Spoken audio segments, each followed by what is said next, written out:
What's up, everyone, and welcome to this week's Cybersecurity Weekly, where we review the security events that happened in the last week.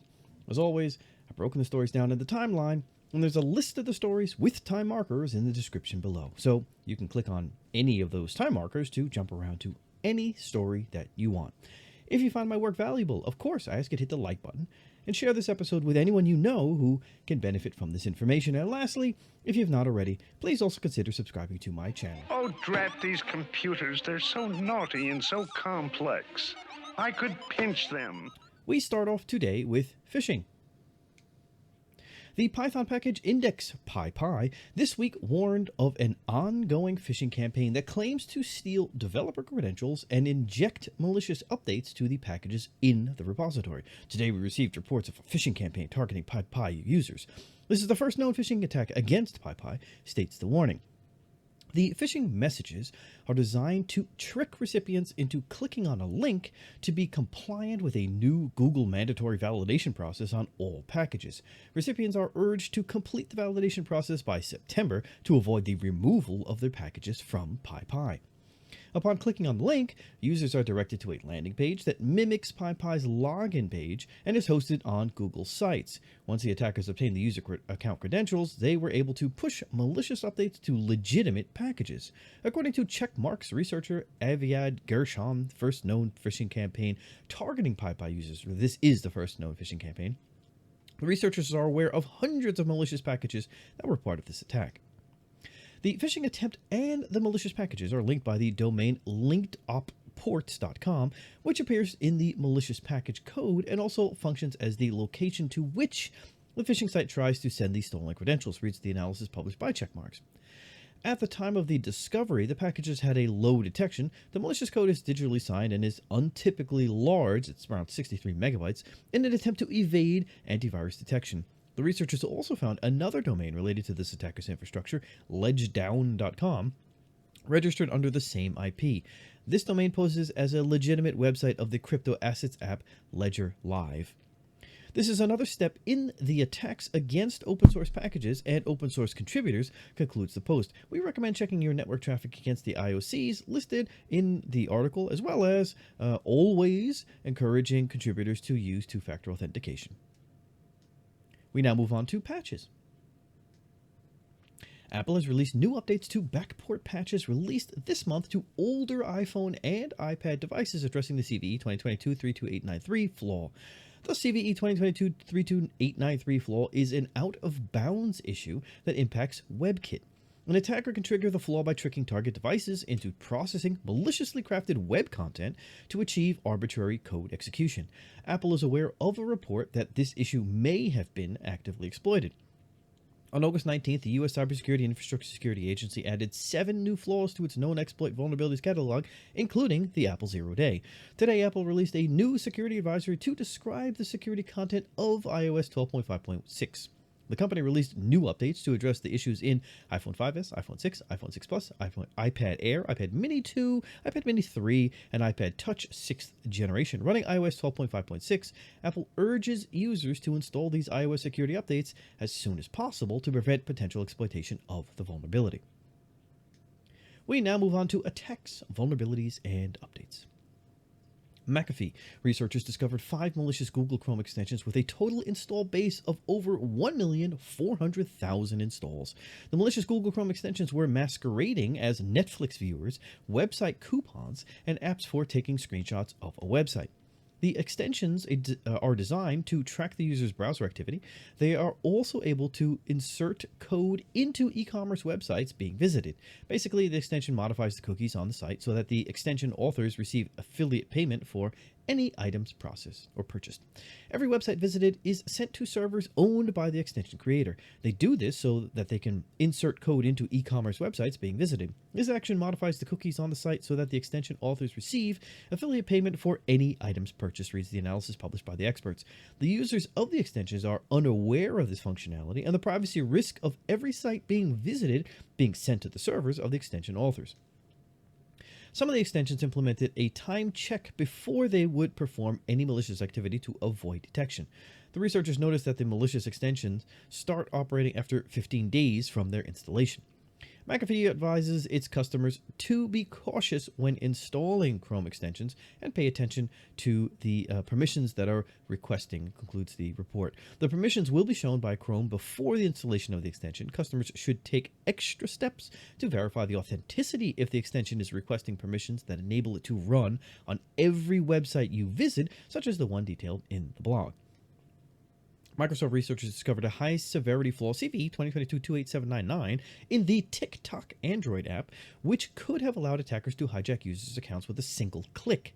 The experts state that the vulnerability would have required the chaining with other flaws to hijack an account. Microsoft reported the issue to TikTok in February, and the company quickly addressed it. Microsoft confirmed that it is not aware of attacks in the wild exploiting the bug. Attackers could have leveraged the vulnerability to hijack an account without users' awareness if a targeted user simply clicked a specially crafted link, reads the post published by Microsoft. Attackers could have then accessed and modified users' TikTok profiles and sensitive information, such as by publicizing private videos, sending messages, and uploading videos on behalf of users. The vulnerability allowed the attackers to bypass the app's deep link verification. An attacker could force the app to load an arbitrary URL to the app's web view, allowing the URL to access the web view's attached JavaScript bridges and grant functionality to attackers.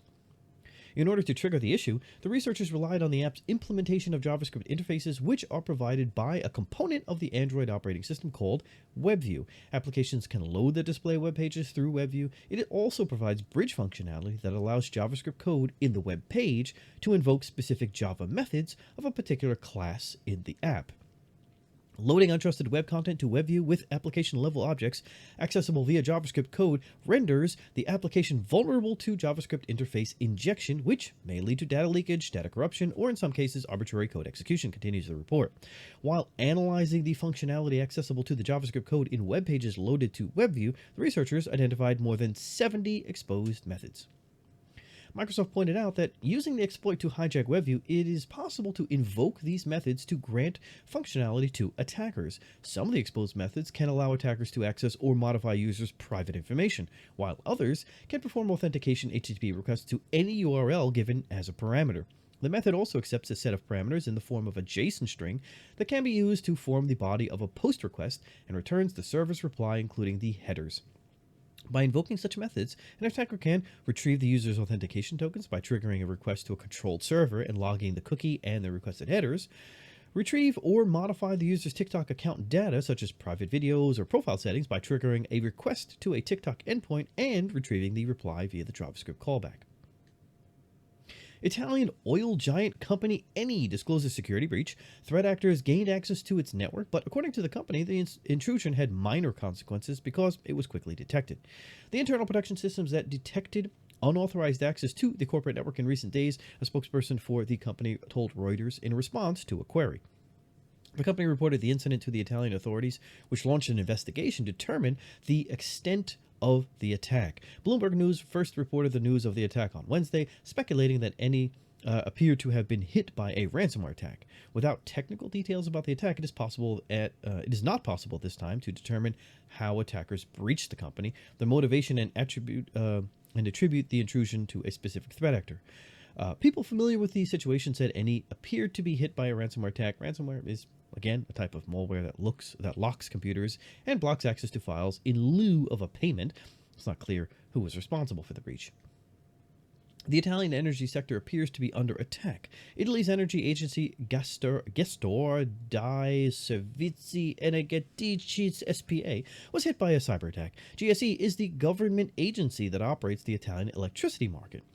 The website of the GSE is still down, and people familiar with the matter told Bloomberg that the company infrastructure was compromised with an impact on the agency's operations. A major risk of breaches of utilities and other critical infrastructure operators is that hacks of their IT systems can lead to disruptions of operational systems that provide electricity, water, and other services to end users, even if the hackers never actually touch that sensitive equipment. Last year, Alpharetta, Georgia-based Colonial Pipeline Company, shut the largest fuel pipeline in the U.S. after ransomware attack crippled its IT systems. And in February, Hamburg, Germany-based oil trader Mabanaft said it was the victim of a cyber attack that disrupted the delivery of fuels across Germany. Cisco Talos researchers observed 3 separate but related campaigns between March and June 2022 that were delivering multiple malware, including the ModernLoader bot, aka Avatar bot, Redline info stealer, and cryptocurrency miners to victims. ModernLoader is a .NET remote access Trojan that supports multiple features, including the capability of gathering system information, executing arbitrary commands, or downloading and running a file from the command and control server. Threat actors use PowerShell, .NET assemblies, and HTA and VBS files to perform lateral movements across the targeted network and eventually drop other pieces of malware such as the System BC Trojan and DCRAD.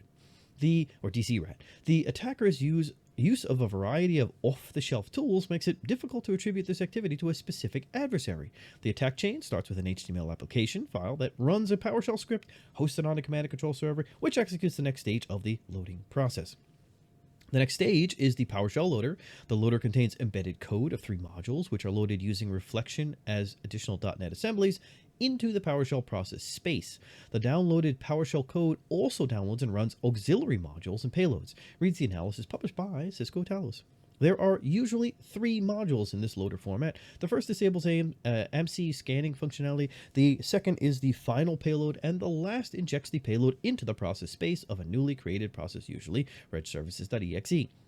The final payload appears to be a ModernLoader remote access Trojan and an XMRig miner. Talos reported that the March campaigns targeted users in Eastern Europe, including Bulgaria, Poland, Hungary, and Russia. The threat actors behind the campaigns are likely Russian-speaking actors that are experimenting with different technologies.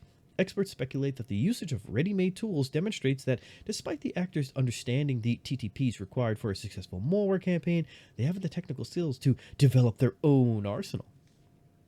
Cisco Talos attributed the infections to a previously undocumented but Russian-speaking threat actor, citing the use of the off-the-shelf tools. Potential targets included, again, Eastern European users in Bulgaria, Poland, Hungary, and Russia. The attackers also compromised vulnerable web applications to change their configuration to use malicious PHP scripts to deliver malware to their users.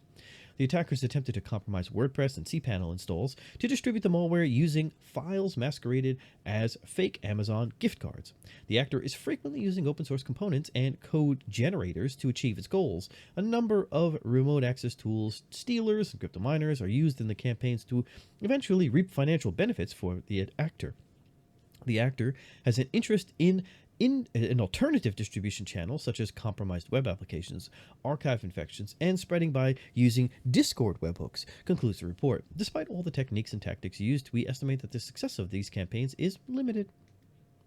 The U.S. Federal Bureau of Investigation published a public service announcement to warn investors that cybercriminals are increasingly exploiting security flaws in decentralized finance platforms to steal cryptocurrency. Threat actors are exploiting vulnerabilities in smart contracts governing DeFi or decentralized finance platforms to steal investors' cryptocurrency.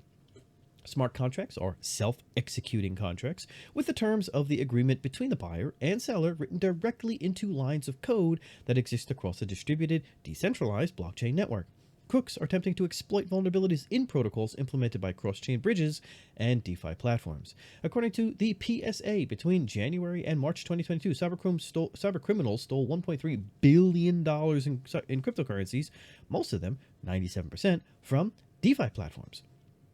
The public service announcement published on the FBI's Internet Crime Complaint Center today adds that out of roughly $1.3 billion in cryptocurrency stolen between January and March 2022, that's January to March, it's 3 months, $1.3 billion.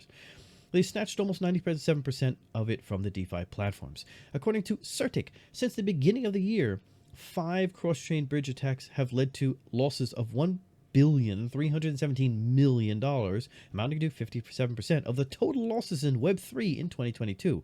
The Nomad Bridge exploit ranks as 3rd largest attack this year, behind the Ronin Bridge for $624 million and Wormhole Bridge of $326 million exploits. The US FBI recommends investors who are victims of the theft of DeFi investments to contact the agency via the Internet Crime Complaint Center or their local FBI field office. In early August, the communications company Twilio disclosed a data breach. Threat actors had access to the data of some of its customers. The attackers accessed company systems using employee credentials obtained through a sophisticated SMS phishing attack. Twilio is, or smishing attack. Twilio is an American firm that provides programmable communication tools for making and receiving phone calls, sending and receiving text messages, and performing other communication functions such as web service APIs. The company has more than 5,000 employees in 17 countries, and its revenues in 2021 were 2.84 billion. To date, our investigation has identified 163 Twilio customers out of a total customer base of over 270,000 whose data was accessed without authorization for a limited period of time, and we have notified all of them, reads an update provided by the company on August 24, 2022. In addition, to date, our investigation has identified that the malicious actors gained access to the accounts of 93 individual Authy users out of a total of approximately 75 million users and registered additional devices to their accounts. We have since identified and removed unauthorized devices from these Authy accounts. The company added that it has since identified and removed the illegitimately added devices from the impacted accounts, as just stated.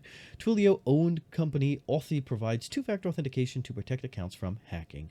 Last week, security firm Group IB reported that the threat actors behind the attacks on Twilio and Cloudflare have been linked to a large-scale phishing campaign that targeted 136 organizations.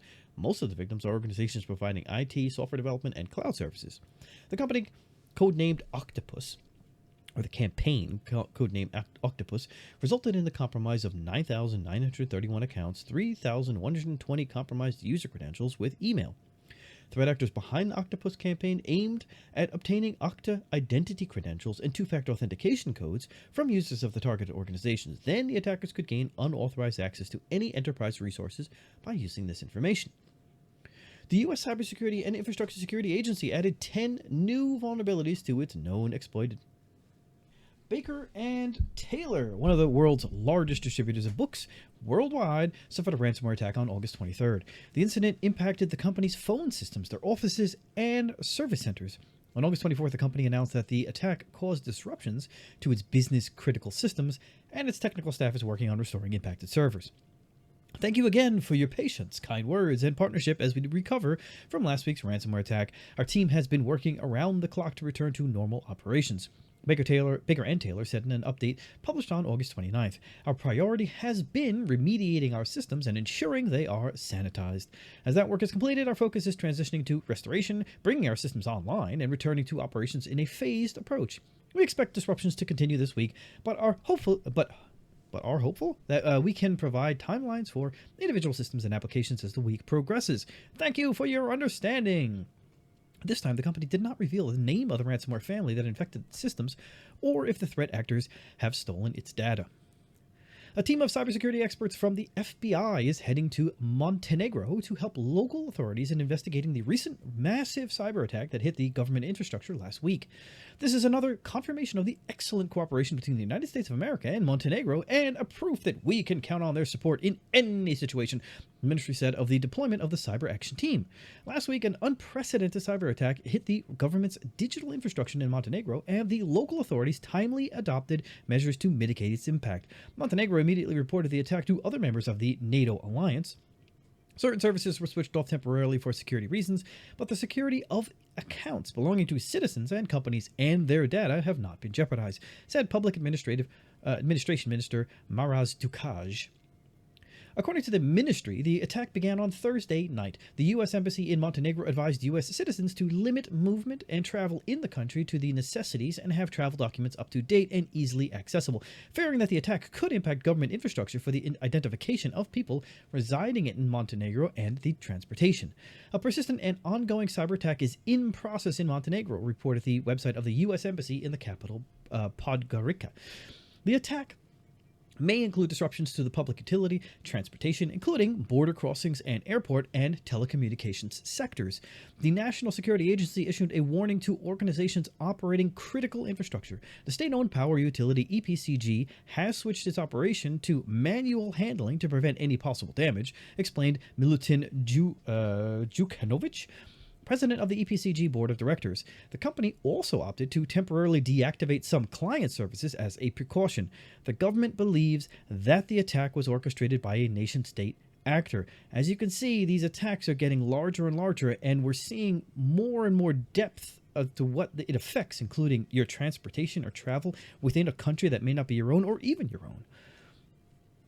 The National Security Agency said that Montenegro was under a hybrid war at the moment. The state has been a Russian ally since 2017 when it joined NATO. Despite strong opposition from Russia, it also expressed support to Ukraine after its invasion. Now, Moscow has added the state to its list of enemy states. For this reason, it is suspected to be the source of the attacks. Coordinated Russian services are behind the cyber attack, the ANB said in a statement. This kind of attack was carried out for the first time in Montenegro, and it has been prepared for a long period of time. I can say with certainty that this attack that Montenegro is experiencing these days comes directly from Russia, said Dusan Polovic, a government official. However, a cybercriminal extortion gang has claimed responsibility for at least part of the attack. The systems at a parliamentary office were infected with a variant of Cuba ransomware. Haven't heard that name in a while. Government officials confirmed that the attack on the information system of institutions was still ongoing, fortunately without impact. A huge amount of money was invested in the attack on our system, said Minister of Public Administration Maz Dukaj.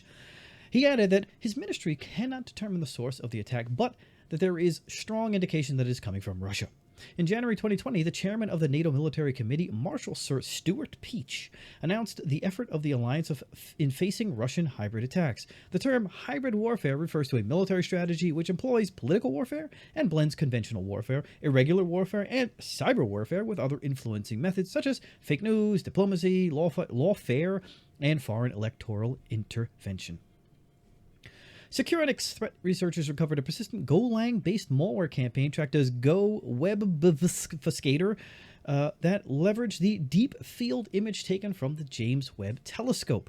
The phishing emails contain a Microsoft Office attachment that includes an external reference in its metadata, which downloads a malicious template file. Upon opening the document, a malicious template file is downloaded and saved on the system. The template file contains a VB script that will start the infection process. Once the macro is executed, an image file 0xb3s6f8geec634.jpg that appears as an image of the first deep field captured by JWST is downloaded. The experts discovered the image includes a base64 encoded payload by inspecting the file with a text editor. The image file is quite interesting. It executes as a standard JPEG image as seen in the image below, or within the article. However, things get interesting when inspected via a text editor, reads the analysis published by the experts. The image contains malicious base64 code disguised as an included certificate. At the time of publication, this particular file is undetected by all antivirus vendors according to VirusTotal. The base64 encoded payload, once decrypted, is a Windows 64-bit executable, 1.7 megabytes in size, called MSDL update.exe. The binary employs multiple obfuscation techniques to avoid detection and make analysis hard. The binary encoded strings using ROT25 and is compiled using the Go programming language and obfuscated using gobfuscation. Once executed, the malware makes unique DNS connections. Experts determined that the binary was leveraging a DNS data exfiltration technique by sending unique DNS queries to a target command and control DNS server.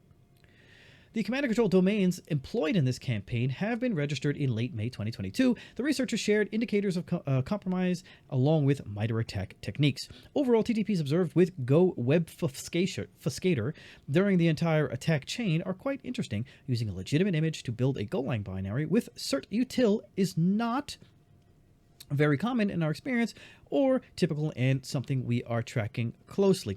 It's clear that the original author of the binary designed the payload with both some trivial counter forensics and anti-EDR detection methodologies in mind, concludes the report.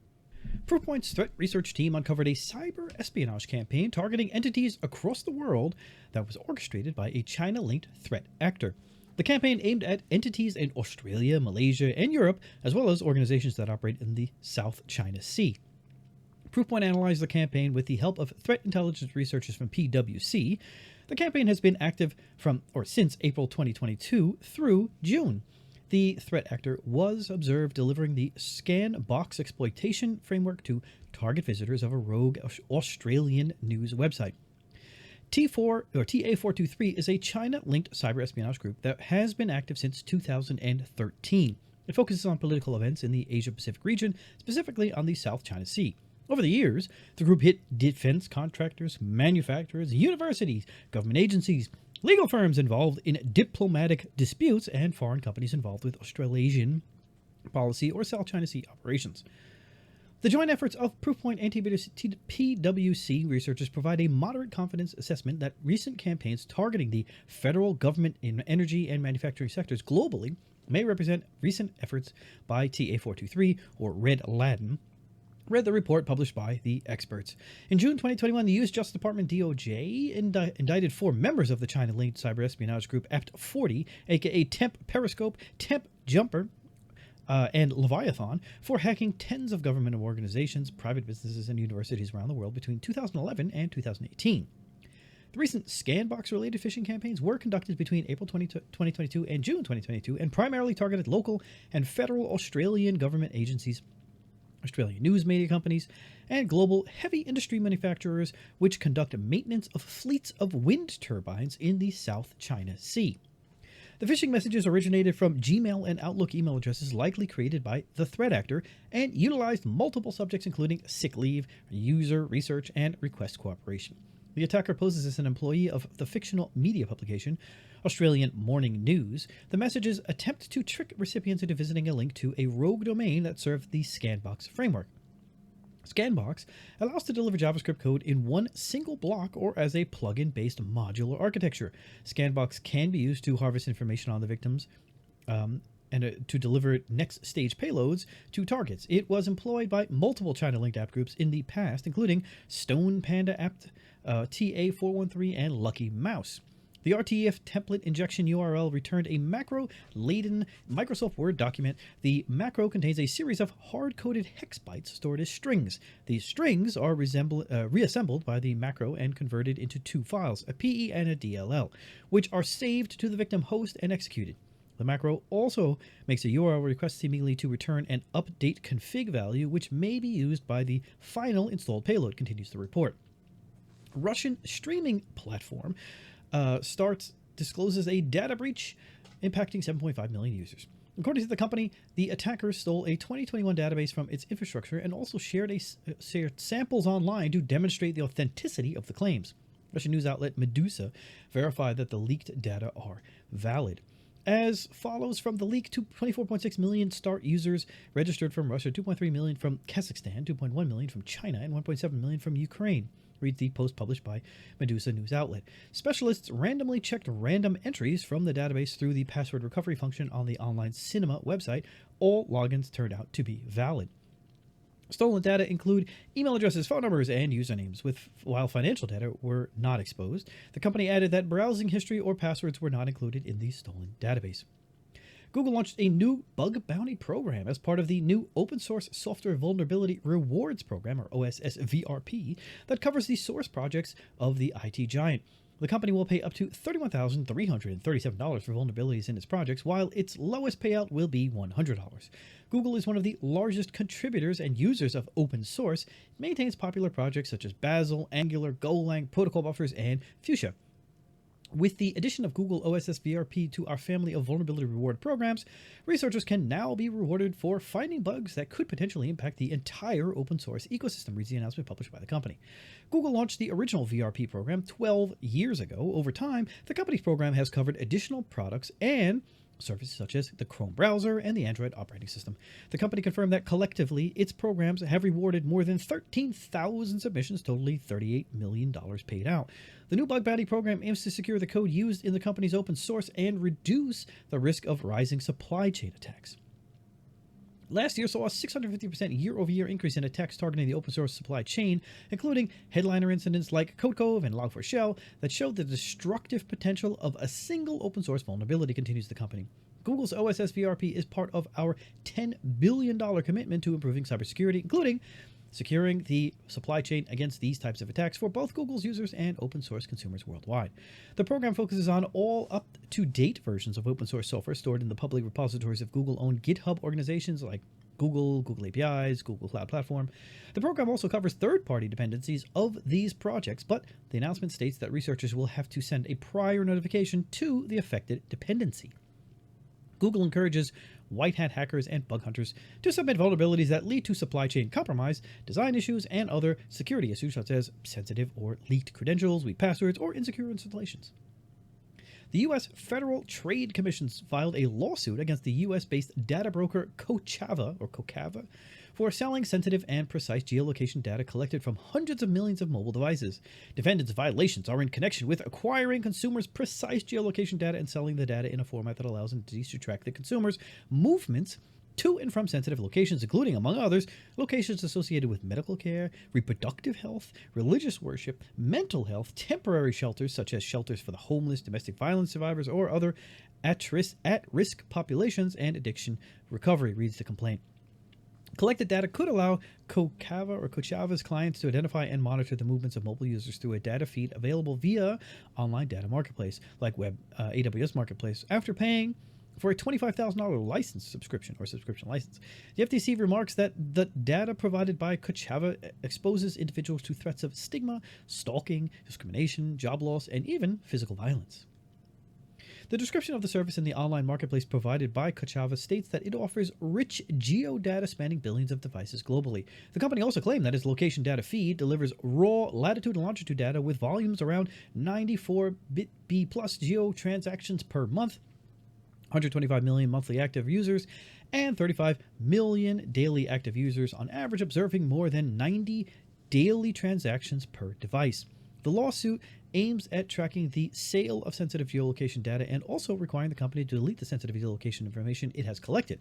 FTC highlights that the location data provided by Kochava is not anonymized, thus allowing its customers to combine it with the mobile devices made to identify the mobile device's user or owner. The harms described above are not outweighed by countervailing benefits to consumers or competition. Defendant could implement safeguards to remove data associated with sensitive locations from its data feeds. Such safeguards could be implemented at a reasonable cost and expenditure of resources, concludes the FTC. Based on the facts and violations of law alleged in this complaint, the FTC has reason to believe the defendant is violating or is about to violate laws enforced by the Commission. Checkpoint researchers discovered a Turkish-based crypto miner malware campaign dubbed Nitrokod, which infected machines across 11 countries. The threat actors dropped the malware from popular software available on dozens of free software websites, including Softpedia and Up2Down.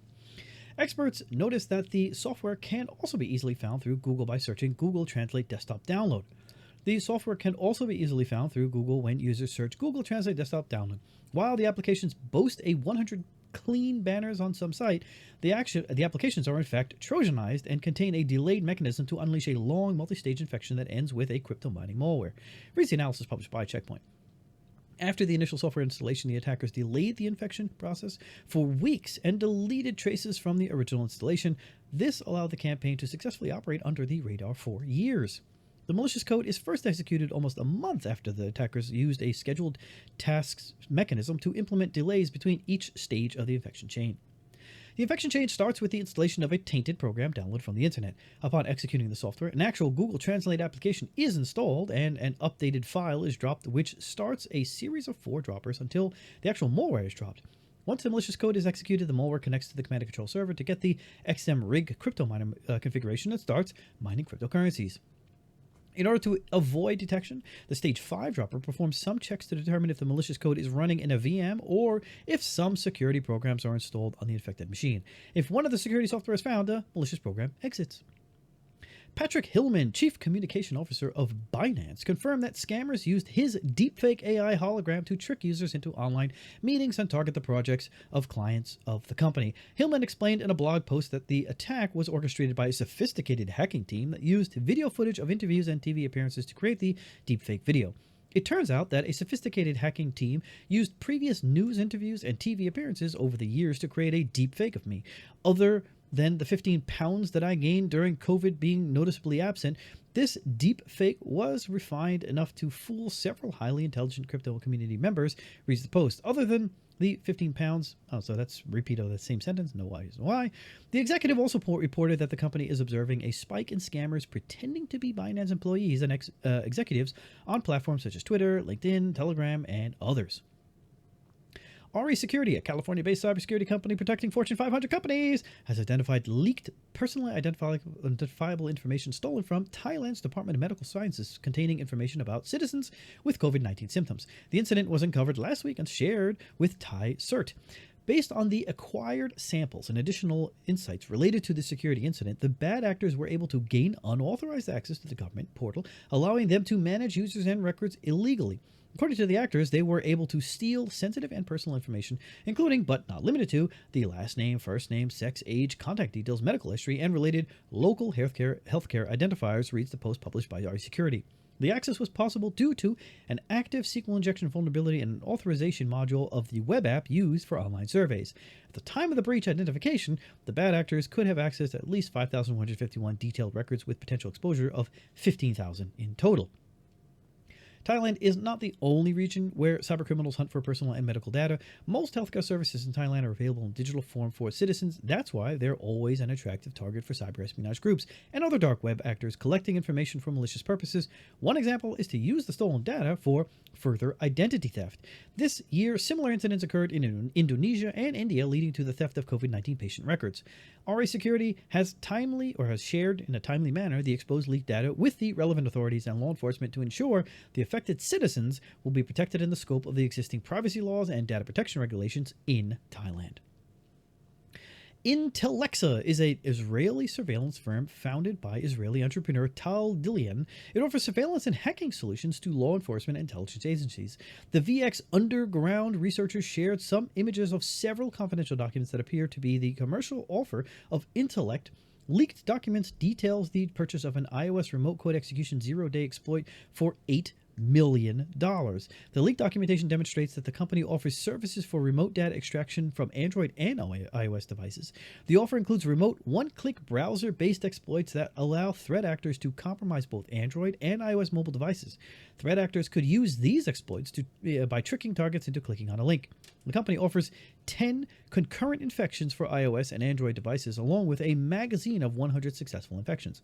The exploits should work against the Android 12, updated in iOS 15.4.1. This information is important because Apple released iOS 15.4.1 in March, which means that the offer is recent. At this time, it is not possible to determine if the vulnerabilities in the offered exploits have been addressed by Apple. Trend Micro researchers recently discovered a new piece of targeted ransomware tracked as Agenda that was written in the Go programming language. The ransomware was employed in a targeted attack against one of the company's customers. The investigation into the incident revealed that threat actor used a public-facing Citrix server as a point of entry. They likely used a valid account to access the server and perform lateral movements inside the victim's network. The new ransomware family was employed in attacks that hit enterprises in Asia and Africa. The name Agenda comes from dark web posts by a user named Keelan, who is likely linked to the ransomware distributors and through ransom notes. The Agenda Ransomware reboot systems in safe mode attempts to stop any service-specific processes and services and could run in multiple modes. The researchers noticed that the samples were analyzed were customized for each victim. All included unique company IDs and leaked account details. The collected samples were 64-bit Windows PE portable executable files and were used to target healthcare and education organizations in Indonesia, Saudi Arabia, South Africa, and Thailand. Every ransomware sample was customized for the intended victim. Our investigation showed that the samples had leaked accounts, customer passwords, and unique company IDs used as extensions of encrypted files, reads the report published by Trend Michael. Also, the ransom amount requested is different per company, ranging from $50,000 to $800,000. Agenda supports several command line arguments, builds a runtime configuration to define its behavior, removes shadow volume copies via execution of vssadmin.exe, delete shadows /all/quiet, terminates processes associated with antivirus software and services, creates an auto start entry pointing at a copy of itself. Experts notice that Agenda changes the default user's password and enables automatic login with new login credentials to evade detection. Agenda reboots the victim's machine in safe mode and then encrypts files upon reboot, a technique adopted by other ransomware gangs like REvil. The threat actor gained access via RDP to Active Directory using leaked accounts, then used scanning tools and map.exe and ping.exe for scanning the network. Then they pushed the scheduled task by the group policy domain machine. This ransomware has techniques for evading detection by taking advantage of the safe mode feature of a device to proceed with its encryption routine unnoticed.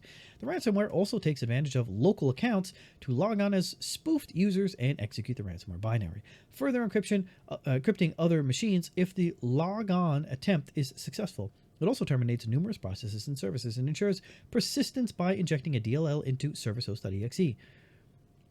Researchers from Broadcom Symantec's Threat Hunter team discovered 1,859 Android and iOS apps containing hard-coded Amazon Web Services credentials that allowed access to private cloud services. The experts pointed out that most of the apps containing hard-coded Amazon Web Services were iOS apps, 98% of them. This is a trend that the researchers have been tracking for years. 40% of these apps contained valid AWS credentials or tokens that granted complete access to all private files, including backups and Amazon S3 buckets in the cloud.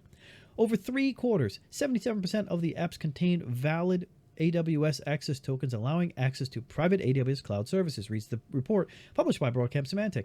Close to half, 47%, of those apps contained valid AWS tokens that also gave full access to numerous, often millions of private files via the Amazon Simple Storage service.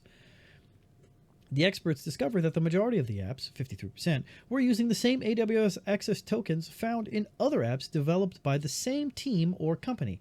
This finding suggests the potential supply chain vulnerability. These AWS access tokens are often exposed through shared libraries, third-party SDKs, or other shared components used by the development teams. The development teams are using hard-coded access keys for multiple reasons, such as downloading or uploading assets and resources required for the app, large media files, recordings, or images, accessing configuration files for the app and or registering the device and collecting device information and storing it in the cloud, and accessing cloud services that require authentication. In some cases, the presence of the access keys has no specific reason. In other cases, they are part of testing and never been removed code. The researchers also provided details about some case studies, such as an unnamed B2B company offering an intranet and communication platform that also provided a mobile software development kit to its customers. The problem is that the SDK included cloud infrastructure keys embedded used to access the translation service. The result is that the files of the company used on its intranet for over 15,000 medium to large-sized companies were exposed, along with customers' corporate data, financial records, and employees' private data. The experts also found several popular iOS banking apps using the same third-party AI digital identity SDK that embedded the same cloud credentials, posing the entire infrastructures at risk. The credentials could expose private authentication data and keys belonging to every banking and financial app using the SDK. Furthermore, users' biometric digital fingerprints used for authentication, along with users' personal data, names, dates of birth, etc., were exposed in the cloud, continues the report. In addition, the access key exposed the infrastructure server and blueprints, including the API source code and AI models used for the whole operation. In total, over 300,000 biometric digital fingerprints were leaked across 5 mobile banking apps using the SDK. In total, experts discovered 16 different online gambling apps using the vulnerable library exposed full infrastructure and cloud services across all AWS cloud services. The issue could allow a third party to achieve full read-write root account credentials. The Ragnar Locker ransomware added the Portuguese state-owned flag carrier airline TAP Air Portugal to its leak site and claims to have stolen customers' data. On August 26, the Portuguese company announced via Twitter that it was hit by a cyber attack and that it was able to neutralize it.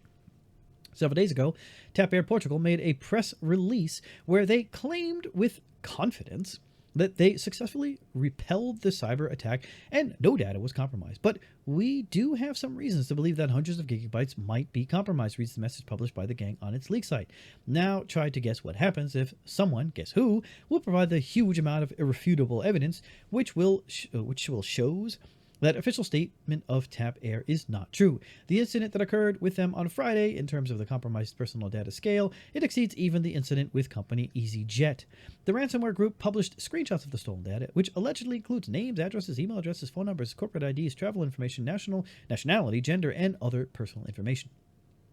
Neopets has released details about the recently disclosed data breach incident that exposed personal information of more than 69 million members. Findings of the investigation launched on July 20th, 2022 revealed that the attackers had access to the Neopets IT systems from January 3rd, 2022 until July 19th, 2022.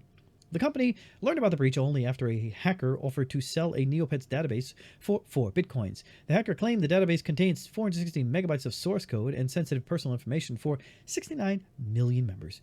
Neopets has taken a series of measures to improve their systems security and to minimize the impact future incidents would have on the players. The company says that it enhanced network monitoring to catch threats earlier and strengthened the authentication schemes for better account access protection. Passwords have now been reset, and Neopets is now working on implementing multi-factor authentication as an added defense layer. Finally, the announcement recommends that all Neopets players change their passwords if they're recycling them for other online platforms or services. Chrome version 104 accidentally introduced a bug that removes the user requirements to approve clipboard writing events from websites they visit. This functionality isn't limited to Google Chrome. Safari and Firefox also allow web pages to write to the system clipboard, yet they have gesture-based protections in place. Chrome developers have identified the problem, but a fix has yet to come, so it persists in current versions of the Google Chrome browser for mobile and desktop. The system clipboard is a temporary storage location on operating systems. It's typically used for copy, pasting, and it can involve sensitive information such as banking account numbers, cryptocurrency wallet strings, or passwords. Overwriting this temporary storage space with arbitrary content puts users at risk as they could become victims of malicious activity. Threat actors could lure users to potentially crafted websites impersonating a legitimate cryptocurrency service. When the user tries to make a payment and copies the wallet address to the clipboard, the website can write to the clipboard and the threat actor's address instead of the original intended person's address. Developer Jeff Johnson highlights in a blog post that explores the topic. All web browsers that support clipboard writing have poor and inadequate safeguards. User gestures that give a web page permission to use the clipboard API include the keyboard shortcut for copying content, but in many cases, merely any interaction with the website is enough. Johnson tested on Safari and Firefox and found that pressing the down arrow key or using his mouse scroll wheel to navigate on a site gave clipboard writing permission to the loaded web page. Considering how common these actions are, this permission is sufficiently risky to deserve a fix. While you're navigating a web page, the page can, without your knowledge, erase the current contents of your system clipboard, which may have been valuable to you, and replace them with anything the page wants, which could be dangerous to you the next time you paste. Why did web browser vendors ever allow this? Samsung has disclosed another cybersecurity incident. While an intrusion earlier this year led to the hackers getting their hands on Galaxy source code, this time around attackers obtained some customers' personal information. Samsung says someone gained unauthorized access to its systems in late July. It determined in early August that the attacker had obtained customer data, but consumer devices weren't affected. The company said it has taken steps to secure its systems and that it brought in a third-party cybersecurity firm. It's also in communication with law enforcement. We are committed to protecting the security and privacy of our customers, Samsung said. We will continue to work diligently to develop and implement immediate and long-term next steps to further enhance the security across our systems.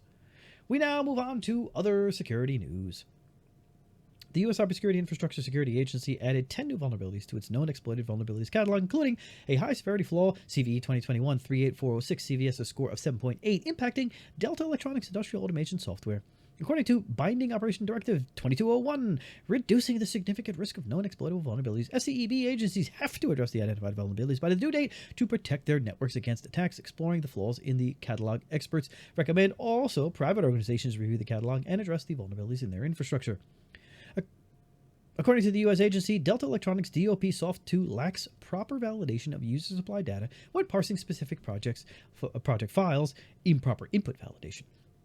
An attacker can trigger the flaw to cause an out-of-bounds write and achieve code execution. It is important to highlight that there are no security patches to fix this issue and that the impacted product is end of life. CISA also added to the catalog a sandbox bypass vulnerability tracked to CVE 2021-31010 with a CVS score of 7.5 in Apple iOS, macOS, and watchOS. Demand for cybersecurity products and services is holding up. Even as economic concerns are eating into other parts of the tech industry, investors putting money into cyber-focused ETFs have lost less this year than they would have betting on the broader market. Economic concerns were a major theme across the technology industry during second quarter earnings seasons as companies cautioned about slower spending on ads, gadgets, and e-commerce and software. Investors heard similar commentary last week from Palo Alto Networks, which reported a profit for the first time in a decade. The data center security company's stock soared 12%, its best performance since its IPO in 2012. Across the security landscape, vendors are busy providing tools to big companies concerned about vulnerabilities that have emerged due to the remote work and hybrid phenomenon and are an increase in cyber attacks lodged while Russia is at war with Ukraine. In transformational projects, the vast majority of our customers continue on their investments here, despite the expected short-term macro impacts, Nikesh Arora, CEO of Palo Alto Networks, said on the call with analysts. Security spending is tied into our customers' desires to move to the cloud, drive more direct relationships with their customers, modernize their IT infrastructure, as well as drive efficiencies while adapting to a new way of working. Those efforts continue. Integrations are always difficult and touch every part of an organization, CEO Todd McKinnon said on an earnings call. Courtney Jackson could have picked just about any city to launch her cybersecurity business 3 years ago, but for her, Tampa had a lot to love about it. A Navy veteran, Jackson left the defense contract heavy DC area in 2019 and took a leap of faith in Tampa. So far, she said it's paid off. Her startup has expanded to 8 full-time employees. Ooh, 8 employees. All veterans like her. And she recently landed her first major contract with MacDill Air Force Base. There are a lot of organizations that are very supportive of small businesses here, said Jackson. The Chamber of Commerce is very active and very helpful. The mayor's office, different organizations with the military, like Hiring Our Heroes. Those organizations exist in other places, but for me, coming from DC area, I think Tampa is a different level of support. In 2021, Forbes ranked Tampa the #1 emerging tech city in the country. It's an industry that's expanded rapidly. Tech now rivals the finance sector as the city's top industry, according to Tampa Bay's Economic Development Council. It's an important sector because they provide quality jobs. Steve Morey, Senior Vice President of Economic Development at TBEDC, it's an industry that's here to stay and will lead to longer-term success for this community. The TBEDC's counting of tech businesses is paying off. The region has seen an uptick in the number of technology companies relocating to area in recent years. With an expanding local talent pool, tax-friendly business environment, and attractive quality of life, industry experts believe even more tech companies will be inclined to make the move to Tampa Bay. So in case you're thinking about starting a cybersecurity company or moving your cybersecurity company, you might want to think about Tampa Bay. And that's it. Thanks for watching. Don't forget to share and subscribe if you haven't already, and smash the bell if you haven't already, and I'll see you on the next episode. Take care.